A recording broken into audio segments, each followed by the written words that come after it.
Ito sa Proverbs. Proverbs 21, verse number 1. See, let's open our Bible. Proverbs chapter 1, verse number... Proverbs 21, verse number 1.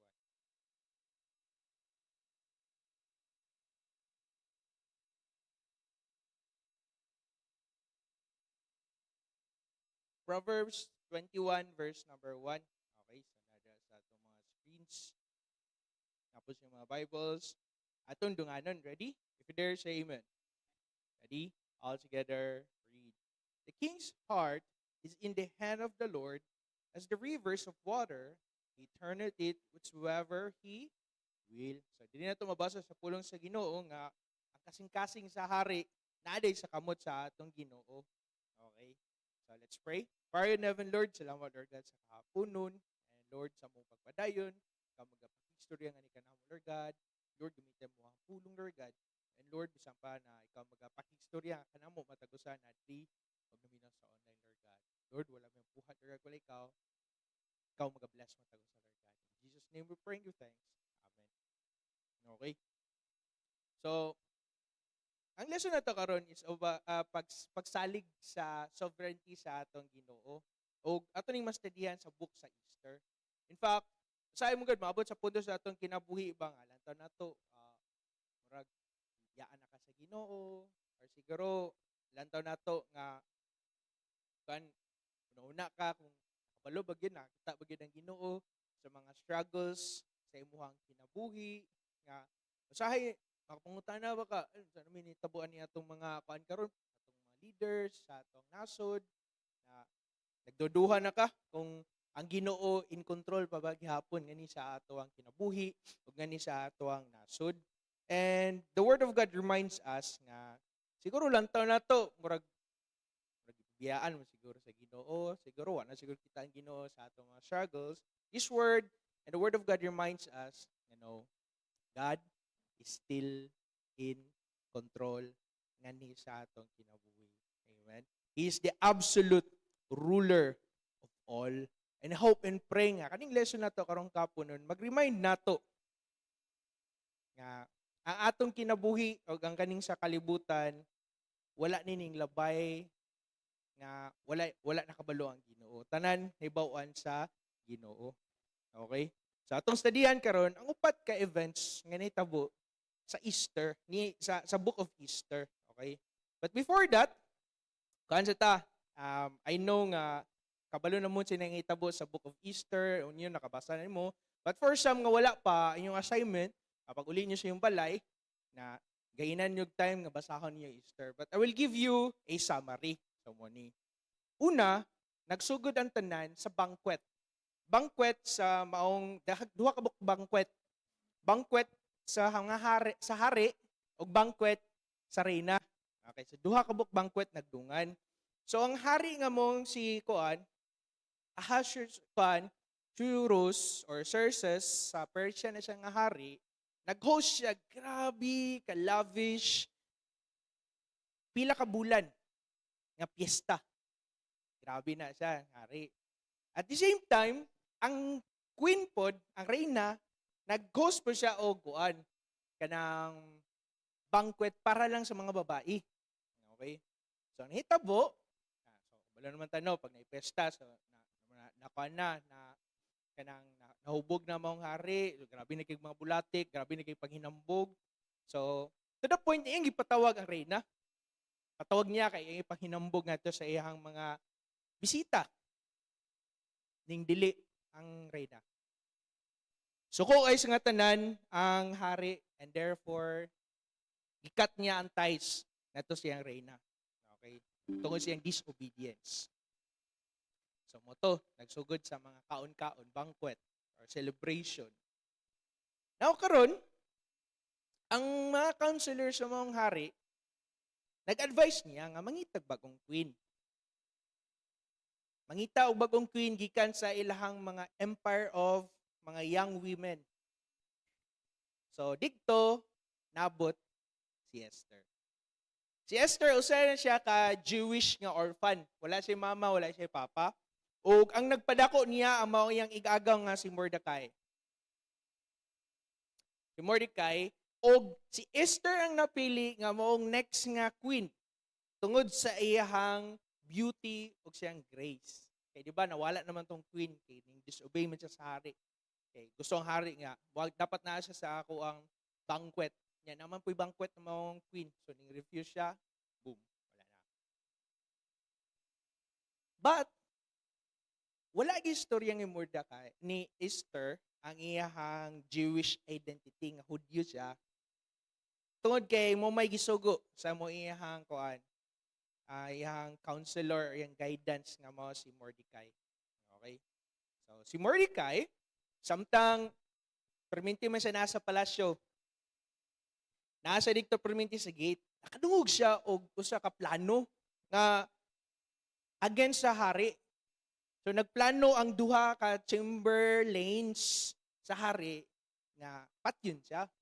Okay, nadunggan to ni Mordecai. O kung sige buhat ni Mordecai, iyang gi-report ang maong plano ngadto sa kang Easter. Og si Easter ni istorya ngadto sa hari. So, in short, wala na dayon ang plano, nabuhi ang hari. Okay? Agkato na insidente, lahi mo na sa unang panahon, kay tanang mga insidente naka-record na. So, tanan na record na siya dito sa King's Chronicles. So, tanang kuan dito sa hari.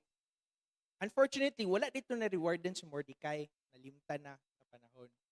Okay. Next. So, kanin siya, kanto, summary ni siya sa Book of Easter. Si Haman, usa sa mga opisyales sa hari, na-promote siya to higher position. So, tanan mo, baw nga to kang Haman or Haman, pero na usang wala ning baw, wala ning yukbo. Kinsa? Si Mordecai. Dili si Mordecai tungod kay wala siya laing i-worship, wala siya laing ibaw gawas sa Ginoo. So siyempre, ikaw nga nasa higher position, si Haman, insulto kay para nimo. Anong dili man ka? So ang iyang gibuhat is that suko kay siya sa nga tanan og iyang vow siya kagalingon nga dili lang kay patyon niya si Mordecai, tanang kaliwat ni Mordecai mga Hudyo. So ito, wala tayo na nga itabo. So, iyang giatik-atik ang maong hari para mapasa ang maong balaod on a set day na tanang Hudyo sa empire that will be destroyed. So, pasado na. Gipasa na dito sa mga, ang letters nga to sa mga provinces. Pagkabalo sa Jewish community, nanghadlo kay sila, balaka kay sila, tanan good. Okay? So, ang gibuhat ni Mordecai, siya magito ang pinakadahilan nung wala man siya bow down. Nag-put on siya saklot nga to sa public mourning, nagtawag siya kang Easter to intercede with the king. Iyang gi-approach Easter, Rena mga, pwede ka nga mo intercede sa hari. Initially, hesitant si Easter. Kabalo na ba mo sinitabo atong queen, pinakasugod. Gipatawag lang banquet ning refuse, wala.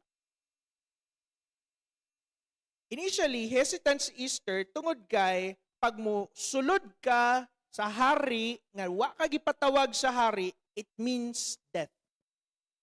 You will be put to death. Patyon ka. And then, ingon si Mordecai nga ito kang Easter. Who knoweth whether thou art come to this kingdom for such a time as this? Gipaydumduman siya ni Mordecai, Easter, kinsay nakabalo? Basin gibutang ka sa Ginoo anang posisyon na aron kay ikaw ang gamiton sa Ginoo pagsalba sa atong mga katawan. Okay.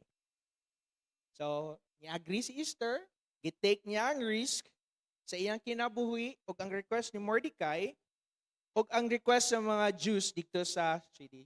Before siya decide, nihangi siya. Please, pag-fasting tanan, please pray for me para sa akong decision. So, na ang time. Si Easter ning approach sa maong hari nga unannounced. Dili ka pwede basta-basta maski ikaw pa ang reyna nga moadto ka sa hari nga wa ka gipatawag. But sister, nakabsabtan niya kung unsa ka importante, nakaset na beton date kung apat yung tanang mga Jewish community, Jewish people. Niadto siya sa hari unannounced. Pagkala ka unsay gibuhat sa hari, he extends his scepter and he spared the life of the queen. But pasabot, itagaan og pabor sa hari si Esther. Wala siya patya. Instead nga iyang giakusahan dito si Haman, iyang gi-invite ang hari og si Haman nga muadto sa duha ka banquet. So na siya maalamon pud siya, di makabasta-basta makaakusa sa usa ka butang nga wa kay ebidensya. Anang kagabihon na, naglisod og tulog ang hari. And the night between sa duha ka banquet, first banquet, second banquet, tunga-tunga sa banquet, naglisod og tulog ang hari. Tungod kay dili makatulog ang hari, nagpatawag siya sa royal record. Kurat po sa unang panahon, no? Kay pa, di ka katulog, nagbasa niya. Hari man siya, basahan siya. Kasi ibasa niya ang mga history sa ilahang gingharian. Gibasa dito og nabasahan ang record sa gibuhat ni Mordecai pag-save sa ihang kinabuhi. And then na-realize sa hari, wala man din na-rewardan si Mordecai. Tungod niya na, gipatawag si Haman. Niagbot si Haman kay para unta nasa execution ni Mordecai o execution. That's the point of time na. Muna na saktong takdang panahon. Okay? Gipatawag si Haman o instead nga matuman ang skuan ni Haman, napatyon si Mordecai o ang mga Jewish people, lahi ang naitabo. Gipatawag siya sa hari, gisugo siya sa hari, nga kailangan to bring honor to Mordecai publicly because of his loyalty. Si Haman, nga naningkamot, naninguha, na mamatay si Mordecai, mo'y nagsulob sa royal robe ngadto kang Mordecai o giparada si Mordecai ngadto sa tibuok gingharian. Second banquet. Paghuman sa second banquet, si Esther, yan ang gi-reveal ang iyang Jewish identity. And so, ang balaod nga patyon, ang tanang mga Hudyo will put the life of the queen and her people.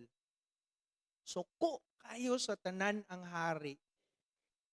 Nagi-order niya si Haman nga mo'y ma-execute sa iyang giandam nga mo tay gamiton para pa-execute sa tanang mga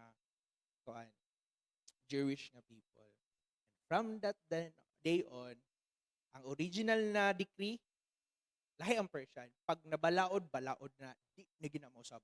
Mo gina sa Persian Empire. Persian. Okay. Because ang original decree against the Jew cannot be revoked. That's the Persian law. Inana sila kakuan. Si Esther o si Mordecai, nakadawat sila og otoridad na magsulat og ikaduha nga decree to allow the Jews to defend themselves. And on that appointed day, the Jews stand their ground and they won against their enemies. And from that then on, si Mordecai, na-promote siya to a higher position under sa hari, and then a celebration was made to commemorate giunsa pagkalingkawas sa mga Hudyo gikan unta sa ilang mga destruction. Here's the lesson. Mura na storytelling anino. Here are the 4 lessons nga ato makatunan gikan sa story. Number 1, human power is always limited. Okay? Si Esther, nagpuyo siya under sa pagan rule nga hari. Ang katong hari, wato dito mo to Ginoo. Okay? Dayon, ang hari pa gyud kung unsa siya kagrabe, iyang the king was publicly humiliated the queen for defying her. Tungod kay ning say og no ang reyna, gipakaulawan niya ang maong kuan. Dayon, gi-exalt pa gyud niya ang unsa man, ang iyang second to the position nga si Haman. Si Haman is the known enemy for the Jewish people. Sabi no? Si Esther, kauban sa hari nga di mo to Ginoo, gipablibutan og mga tao nga di mo to o Ginoo. Yet, even he was shaped by the prideful rulers in a world shaped by prideful rulers, God maintained a complete dominion. So kung maglantaw kasi mo kagalingon, lantaw mo na pag-asa, lantaw mo na unsa man yung pangitabo, sama kay Easter, nagpabilin nga in control ang Ginoo. Okay? Munang, the first lesson here is that human power is always limited. Kung mubasa ta sa tong verse, maskin hari pa na siya, pero ang iyang kasing-kasing naa sa kamot sa atong Ginoo.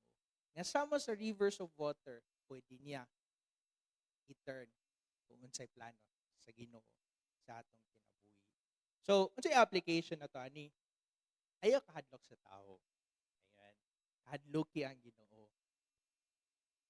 Lantaw man siguro nato powerful kay siya, influential kay siya sa katanan, pero mas pinaka-influential ang atong Ginoo. Okay? Unsa ka powerful ang atong Ginoo? Ano siya?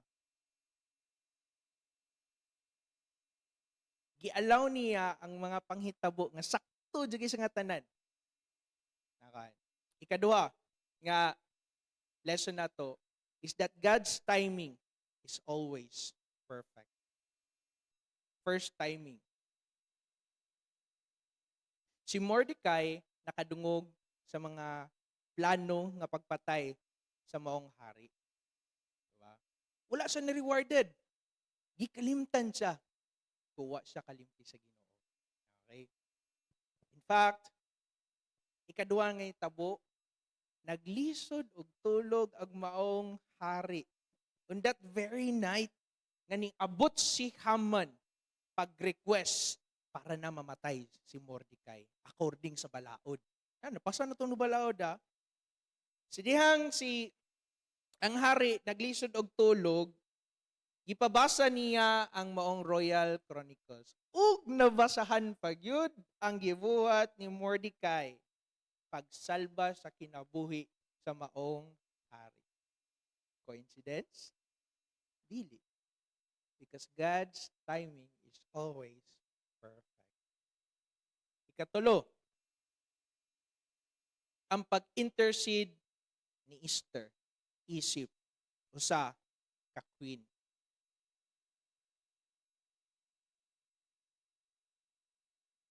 Imagine, Esther chooses the moments carefully.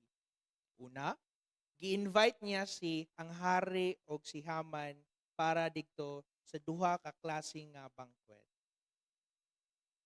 Og dito ato ng mga banquet na hibaw-an kung unsa gid plano ni Haman ang maong pagpapatay kang Mordecai.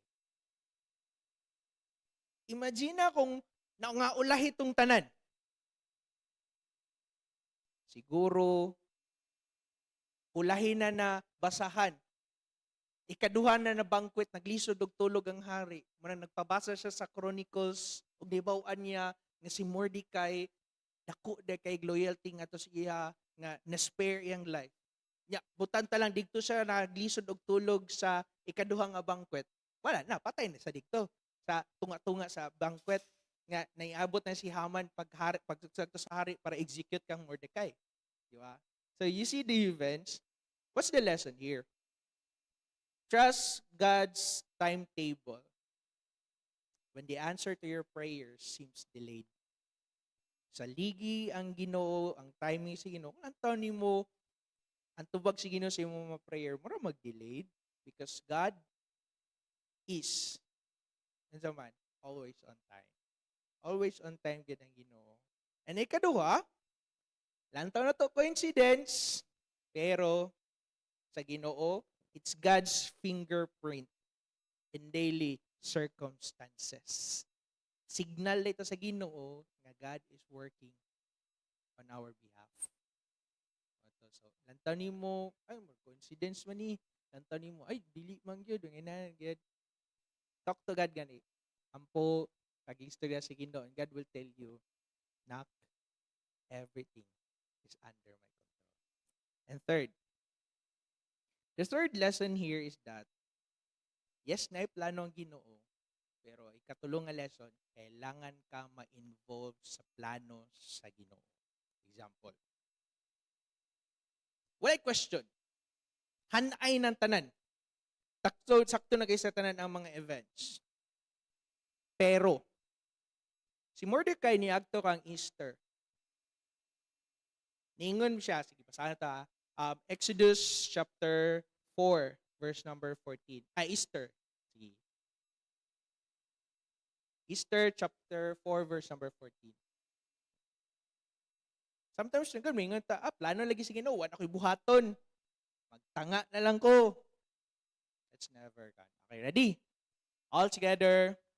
Si Mordecai, niadto ni siya ka Easter, naibawan na, pasan ng balaod, naibawan na nila, nga muna ang set of date, nga papatay na ang tanang mga Hudyo. Niadto si Mordecai nga to ka Easter, everybody read go. For if thou altogether holdest thy peace at this time, then shall their enlargement and deliverance arise to the Jews from another place. Okay, stop. Ningon si Mordecai, kawalo ka, Easter. Siguro mag-play safe ka. Pwede ka manahimik. Maghilom. Pero nasayod me that there shall enlargement and deliverance arise to the Jews from another place. Nasayod me o nagtuo me tungod kay kanina mga katawhan nga nakaset nga i-destroy sa maong Persian army, mga anak sa Ginoo, i-deliver gid me. Mo barog man ka, di ka mo barog, Esther, i-deliver gid me sa Ginoo. But, naisumpay, ready read. But thou and thy father's house shall be destroyed. Ano man, wala pa ba ito hibawan sa hari nga Hudyo, di ay si Esther. Wala. Yes, Esther, maghilom ka, i-deliver mo sa Ginoo. Mangitag pamaagi ang Ginoo. Plano na sa Ginoo nga i-deliver gid mi. Kamo na iyang promise nga ninamo. Pero sa imong paghilom-hilom, ikaw o ang pamilya, ang panimalay sa imong papa will be destroyed. Di wala pa nahibawan nga Hudyo sila. Okay? And sumpay. Everybody read. And who knoweth whether thou art come to the kingdom for such a time as this? Na di question si Mordecai. Tingin siya, Easter. Nakay katong gikan diri. Okay, tingin siya, Easter. Besides, basin mo oni ang rason. Nagialaw ka sa Ginoo nga mahimong queen aron na kay buhaton pag-save sa imong mga katawhan karon. So the third lesson here is that una, bisa pag-unsa ka powerful ang tao, pinaka-powerful ang Ginoo. Kadua, ang timing sa Ginoo perpekto taman sa pinaka-segundo. Oh, who would think sa duha in between sa duha ka banquet, gi-invite digto ni baw-an ang plano ni Haman para pagpapatay ka Mordecai, paghimo nga naglisod og tulog ang hari, ning timing kayo gipabasa ang maong chronicles, nabasahan ang gibuhat ni Mordecai. Ug wala pa na-awardan si Mordecai pagkaugma ang mupatayon ta ni Mordecai gisugo sa hari para tagaan sa parade. Grabe ang mga sequence na nan. Pagka second banquet, gi-reveal ni Esther. Hudyo siya. Gibasa ang balaod na in danger ang iyang kinabuhi o ang kinabuhi sa iyang mga katawan. Suko kay hari. You see all the tiny details? Kanong wala ni una diri din sunod ani nana. Munang nindot kay magtagad sa Ginoo, nindot kay mangayo. Og tambag sa Ginoo, di madali-dali. But the third lesson here is that, yes, sakto kayo, plano Ginoo, God remain in control. But the third lesson here is that you must involve. Dili ka ma-involve, laing tao gamiton sa Ginoo. Problema lang, unsay maimuha. That's the question of Mordecai ngadto kang Esther. Esther, maghilom-hilom ka para mabuhi ka, di maproblema ang imuhang father's household. Mangita ang Ginoo pamaagi pagbuhi namo. Pero ikaw imong panimalay dili maligtas. Dayon, nangutana dayon si Kan Mordecai. Basin Esther, gibutang ka sa Ginoo isip reyna tungod kay gusto ko niya gamiton pagsilbi, pag-save sa mga katawan. So the lesson here is this.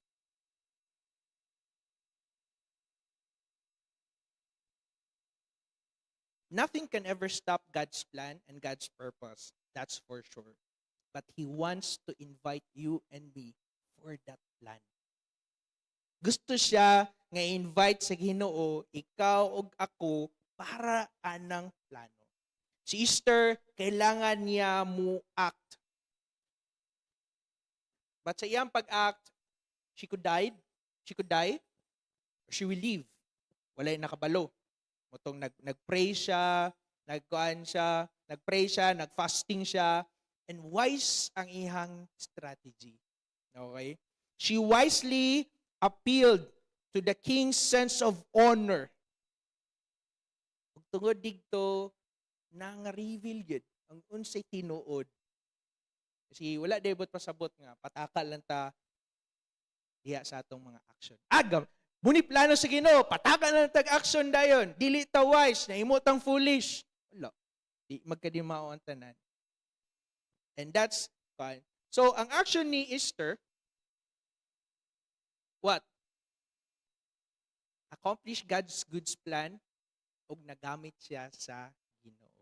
Munang ayaw i-allow, plano man sa Ginoo, wala na kay buhaton.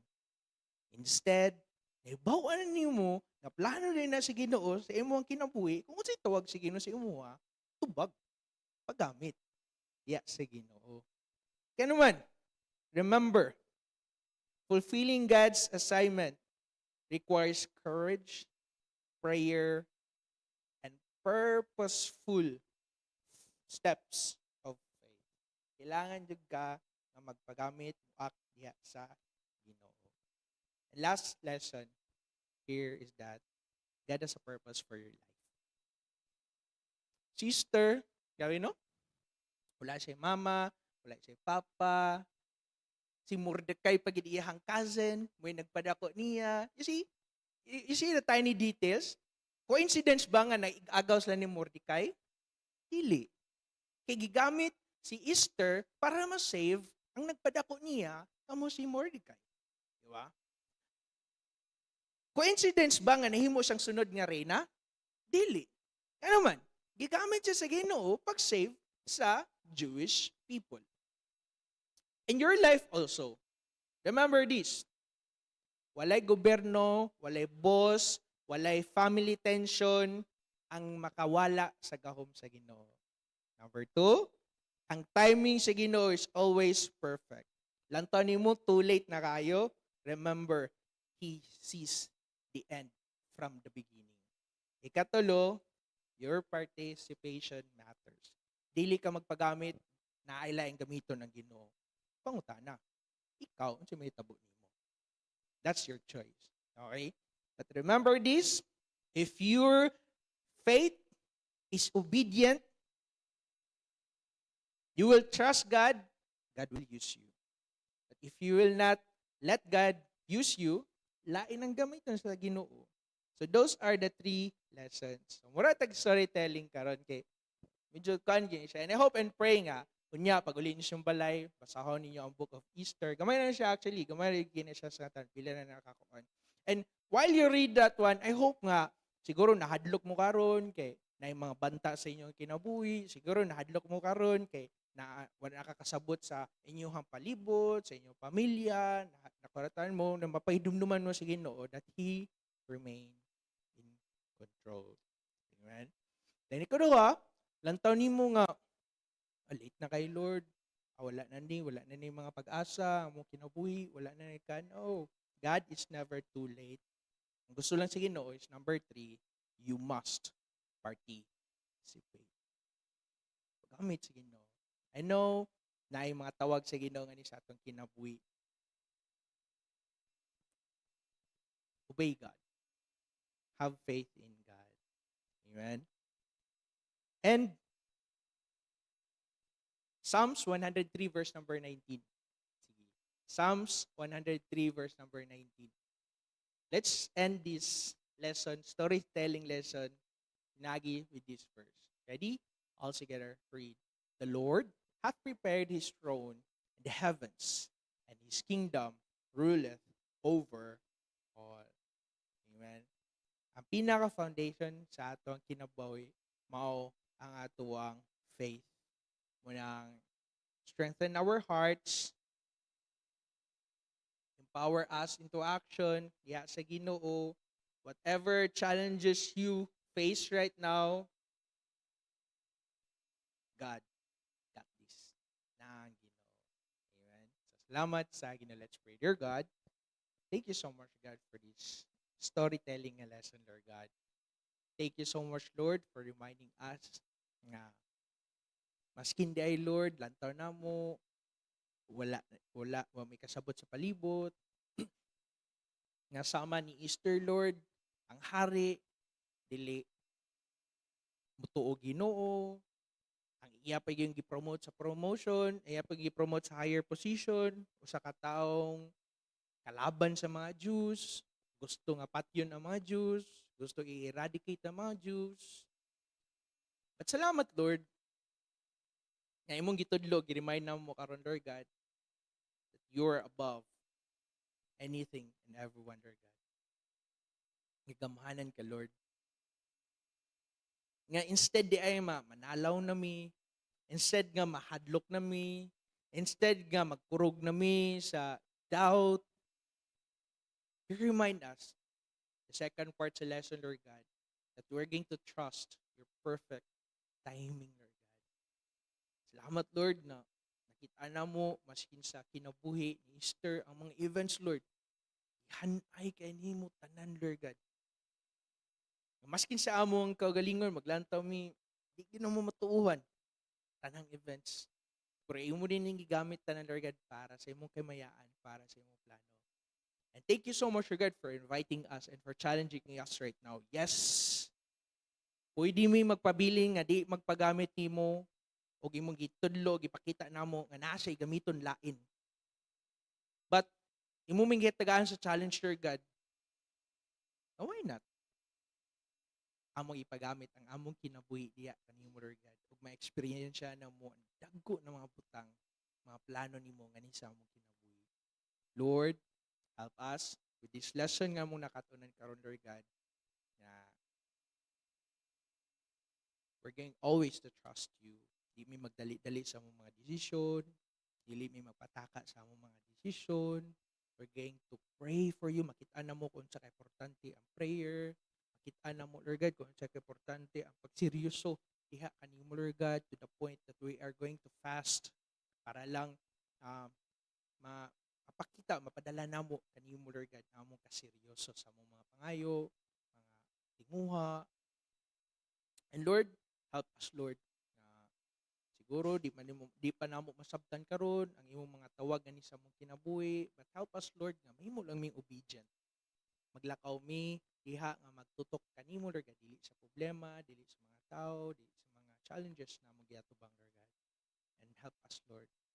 Aside mi, Lord, nga dako kay kang plano, dili lang kay sa among kinabuhi, kundi sa tanan, Lord God, na mga kaanakan nimo. Gamita lang mi, Lord God. Ug himuan, Lord, na magpagamit pud mi diha kanimo, Lord. In Jesus' name we pray you thanks.